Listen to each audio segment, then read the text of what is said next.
My girlfriend declared we were shifting to an unrestricted relationship without consulting me about it, and I responded with couldn't have picked better timing.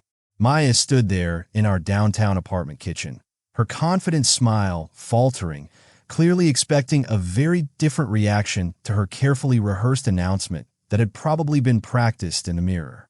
After 3.5 years together, she'd apparently decided our relationship needed to become an open arrangement, her exact words, and she presented it like she was updating our lease agreement rather than fundamentally altering our entire foundation.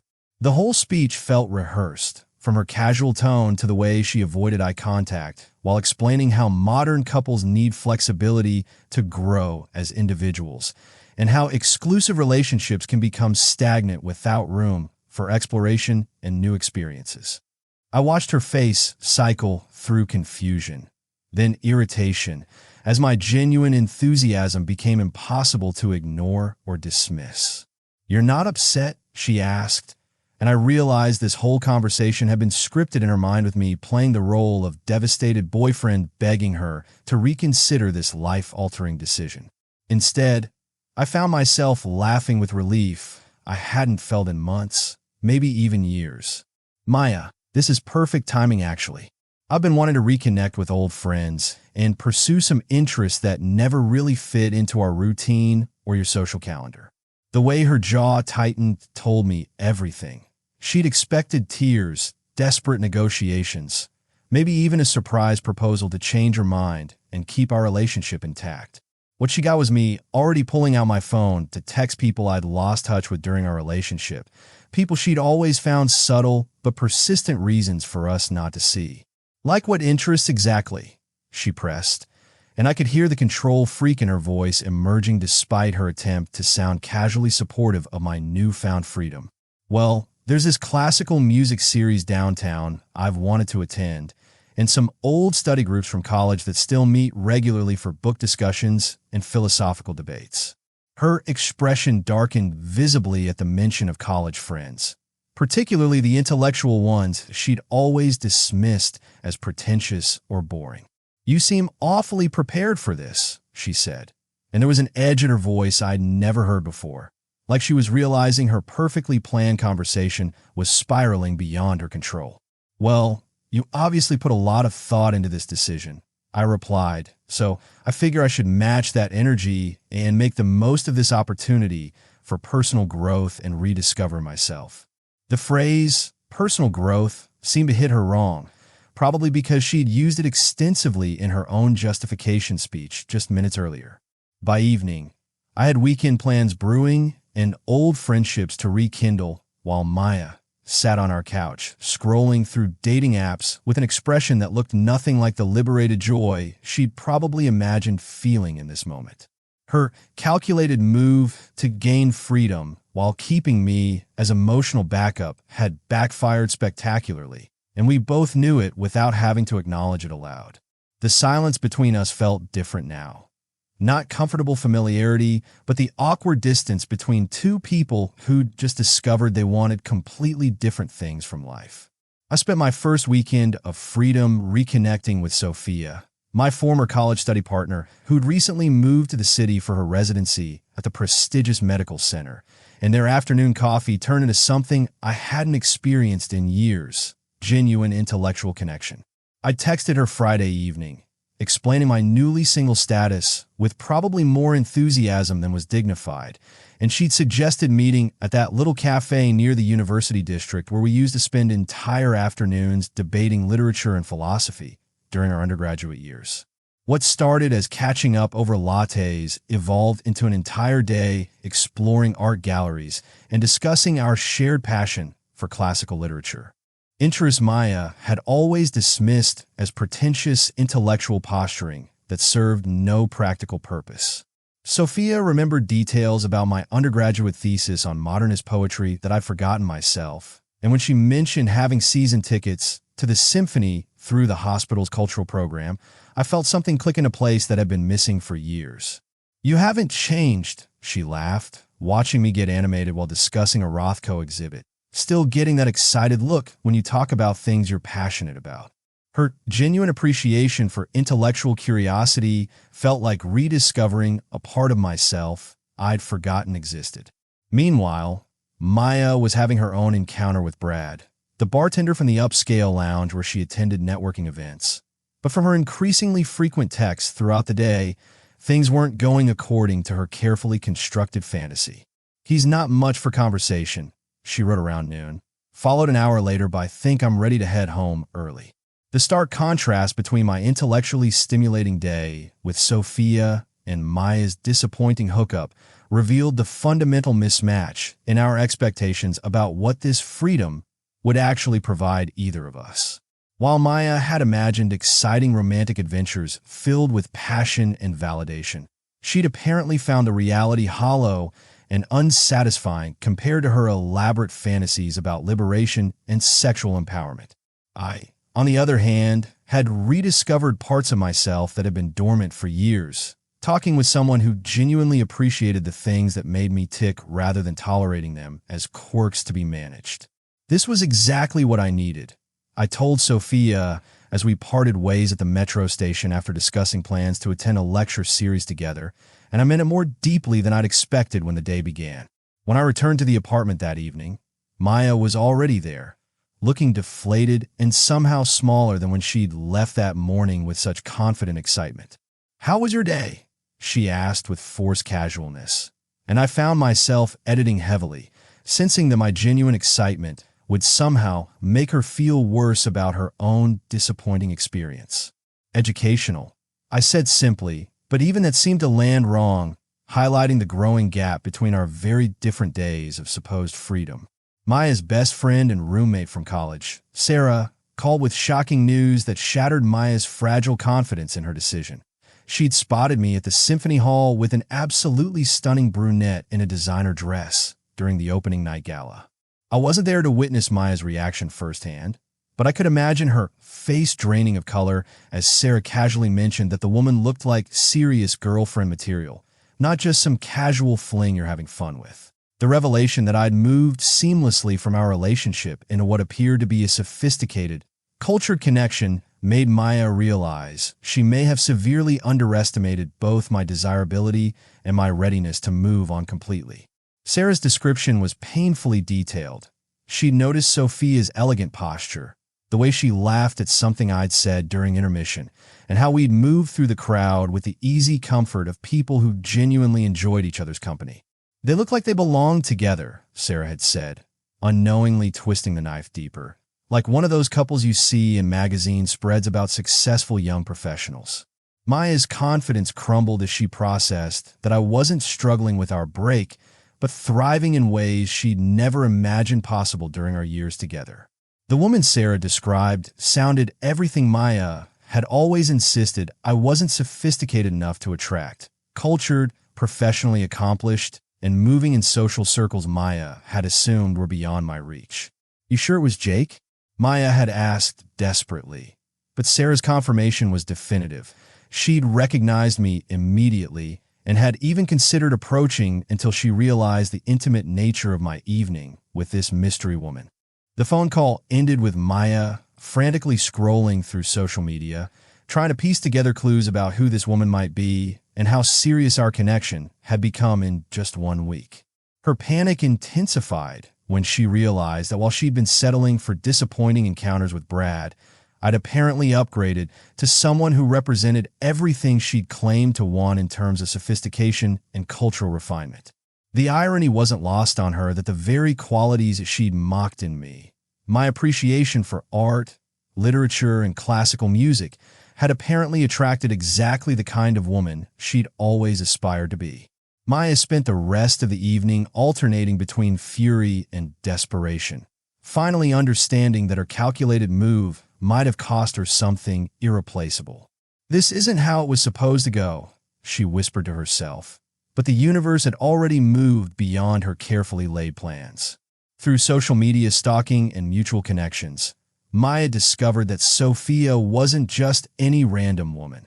She was a brilliant medical resident who came from one of the city's most prominent cultural families, and this revelation sent Maya into complete panic mode. Her desperate investigation revealed that Sophia's father sat on the board of the art museum. Her mother chaired the symphony's fundraising committee, and Sophia herself had been featured in the City magazine's 30 Under 30 healthcare professionals list just 6 months ago. Maya's attempts to downplay my new connection backfired spectacularly when she realized Sophia's social circle included several of her own professional contacts and potential clients from her marketing career, people who could make or break her business aspirations. The worst part was discovering through LinkedIn that Sophia had attended the same prestigious private university where Maya had always claimed she would have thrived if she'd had different opportunities. And seeing photos of Sophia at gallery openings and charity events made Maya realize the sophisticated world she'd always criticized me for wanting was now opening its doors to me through this connection. Her panic intensified when she understood that I had gained access to a world of influence and sophistication she'd always claimed I wasn't ready for or worthy of joining. "She's not even that pretty," Maya muttered while scrolling through Sophia's Instagram. But even she couldn't deny the elegant confidence radiating from every photo. Sophia at medical conferences, volunteering at free clinics, attending cultural events with an ease Maya had spent years trying to cultivate. Maya's desperate attempts to re-establish boundaries and suggest we slow down, the open arrangement fell on deaf ears as I politely but firmly maintained my new independence.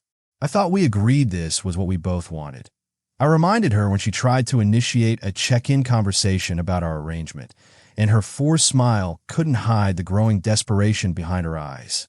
The social media evidence was overwhelming. I wasn't just dating casually, I was building something substantial with someone whose credentials made Maya's own accomplishments look modest by comparison. Her marketing clients were impressed when she casually mentioned knowing someone in Sophia's family circle, not realizing the connection came through her ex-boyfriend's new relationship. "Maybe we should talk about some ground rules," Maya suggested during one of our increasingly awkward shared dinners. But I could see through her transparent attempt to regain control over a situation that had evolved far beyond her expectations. The woman who'd confidently announced our open relationship just weeks ago was now scrambling to understand how she'd lost not just me, but also access to the very social elevation she'd always craved.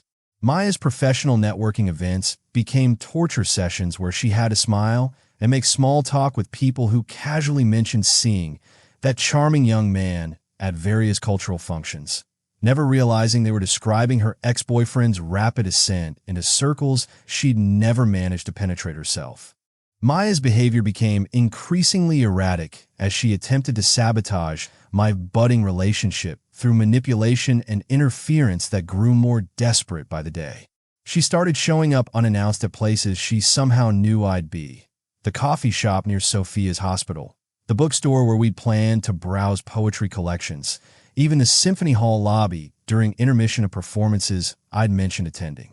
Her coincidental encounters became awkward spectacles where she'd insert herself into conversations with forced brightness, trying to remind me of shared memories while making subtle digs at Sophia's supposed pretentiousness. "Remember when you used to say classical music was boring?" she'd say with a laugh that sounded more manic than fond, clearly hoping to plant seeds of doubt about my authentic interests. I watched Sophia handle these encounters with grace and professionalism, but I could see the concern in her eyes as Maya's behavior became increasingly unpredictable and boundary-crossing.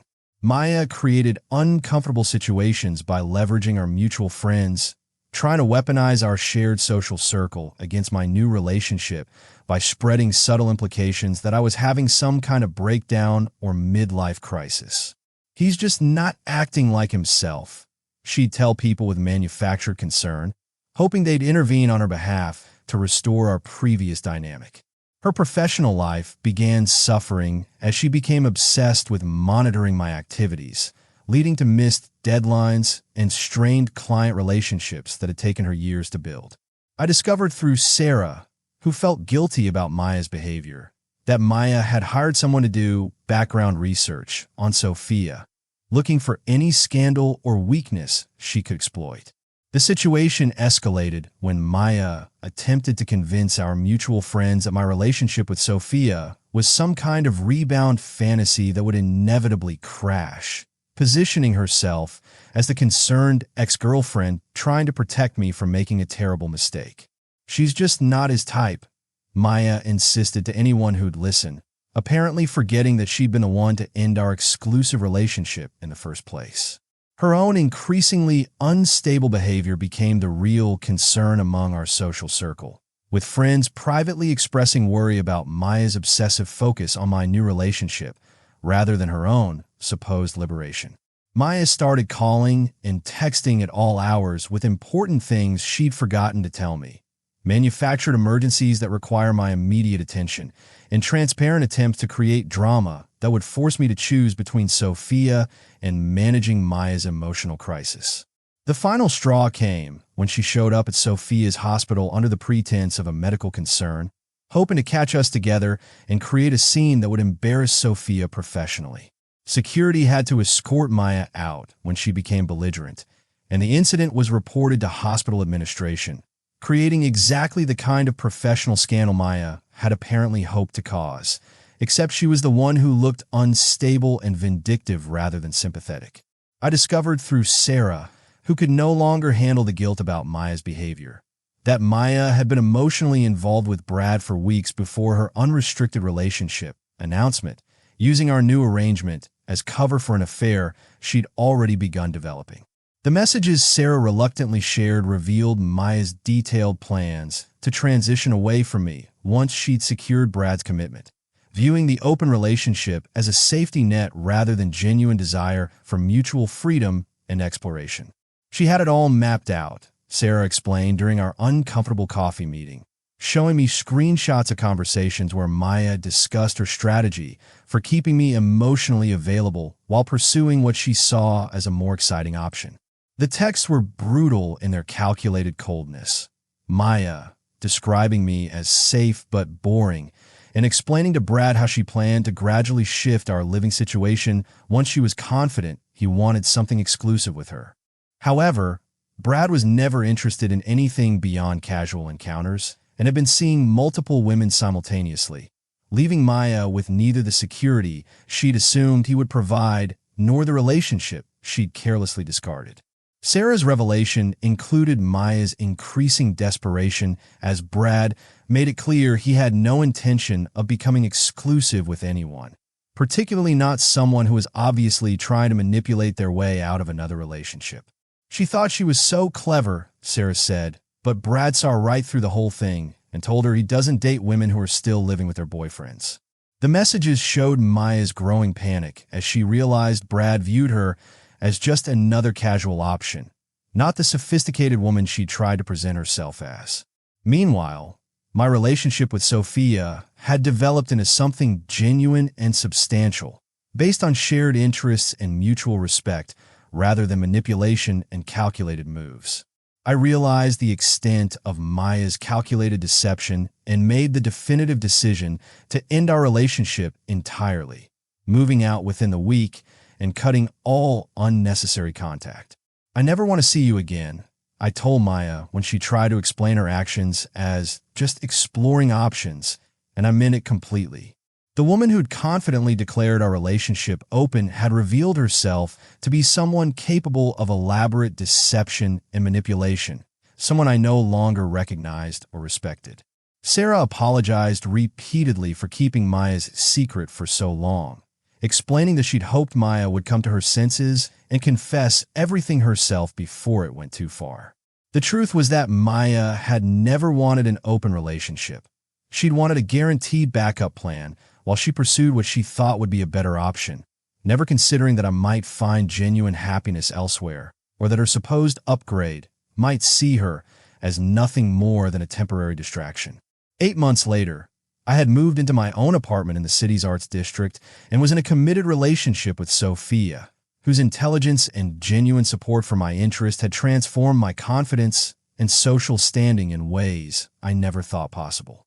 Maya had struggled professionally after several networking contacts distanced themselves following her erratic behavior during our breakup, and she'd been forced to rebuild her career from scratch with a significantly damaged reputation. Sophia's family had welcomed me warmly, appreciating my authenticity and intellectual curiosity in ways Maya never did during our years together. Her parents actually sought out my opinions on books and current events rather than tolerating my interests as quirky hobbies. The contrast was startling. Where Maya had made me feel like my passions were burdensome eccentricities, Sophia's family celebrated intellectual engagement and saw my love of literature and classical music as assets rather than pretensions. My relationship with Sophia had opened doors I'd never imagined, gallery openings where I actually belonged, dinner parties with fascinating conversations, and a social circle that valued depth over superficial networking. "You seem like a completely different person," Sarah mentioned when we occasionally crossed paths, "more confident and settled in yourself." Maya, meanwhile, had been forced to take a junior position at a smaller marketing firm after her previous clients lost confidence in her professionalism and reliability. I'd heard through mutual friends that she'd attempted to rebuild her dating life, but struggled to find anyone willing to invest in something serious after word spread about her manipulative behavior during our relationship. "She asks about you sometimes," Sarah told me during one of our brief encounters, "but I think she's finally starting to understand what she lost." The story concluded with me reflecting on how Maya's manipulation had ultimately freed me to discover my true potential and find love with someone who genuinely valued and enhanced my life rather than merely tolerating it. Sophia and I had just returned from a weekend trip to visit her family's summer home, where her father and I had spent hours discussing poetry and philosophy while her mother shared stories about the city's cultural history. "I never knew relationships could be this easy," I told Sophia as we unpacked our weekend bags in our shared apartment. Yes, we'd moved in together after 6 months, but this time it felt like a natural progression rather than a convenient arrangement. Maya's calculated betrayal had taught me the difference between someone who claimed to love me and someone who actually appreciated who I was at my core. The woman who'd confidently announced our open relationship, expecting to control the narrative and outcome, had instead set in motion the exact circumstances that would lead me to discover what genuine partnership actually felt like with someone who saw my potential rather than my limitations.